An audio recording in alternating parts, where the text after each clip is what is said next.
Bakit hindi po yung DPWH ang kanyang sitahin sa sinasabi po niya mga requirement? Ang trabaho namin po bilang congressman ay mag-propose lamang. Kami po ay kung mapagbibigyan, salamat. Kung hindi po kami mapagbibigyan, wala po tayong magagawa. Pasikat lamang ito eh.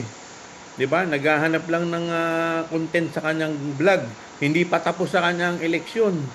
Hanggang ngayon may hangover pa to sa eleksyon, hindi mo maintindihan. Alam po ninyo, this is not about Isko Moreno or Joel Chua. This is about the City of Manila and the people of City of Manila.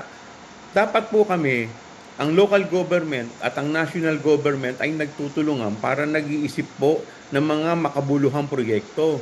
Eh wala po siyang ginawa kung hindi gibain ng gibain yung mga ginagawa po namin. Mga programa naman, ang makikinabang naman mga taong bayan. Kagaya po nung giniba niyang barangay hall. Ako po'y matagal na nananahimik. Pero alam po ninyo, umikot po kayo sa Maynila. 90% ng barangay hall nasa kalye. O ngayon, kung sinasabi po niya na ito po ay illegal, di dapat lahat po yan, gibain niya. Hindi yung pinipili lang niya yung sa akin at saka kay Congressman Valeriano. Pumunta po kayo sa Abad Santos. Meron po diyang police station na nasa kalye rin. E di dapat gibain din po niya yun kung talagang seryoso siya. Eh kaso nangyayari sa kanya, selective. Pati po yung mga konsihal ko, pati yung mga barangay chairman ko, ginigipit po niya. Eh masyado po siyang bullying mayor. Ito, eh kung hindi to politika, eh bakit pinipili lang niya yung gigibain niya at piniperwisyo niya? Oh, bakit eh puro mga kalaban lang niya ang ginigiba niya? Kami po, nanalo po kami.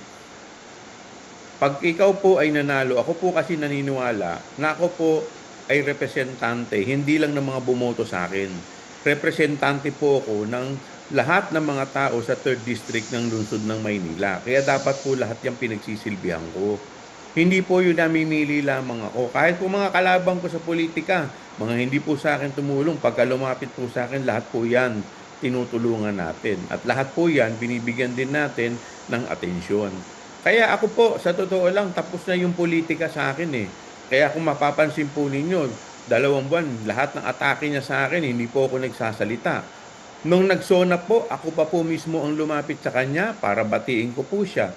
2 beses ko na po nilalapitan yan para batiin. Kaya lang po siya, hindi pa po, may hangover pa po to sa politika.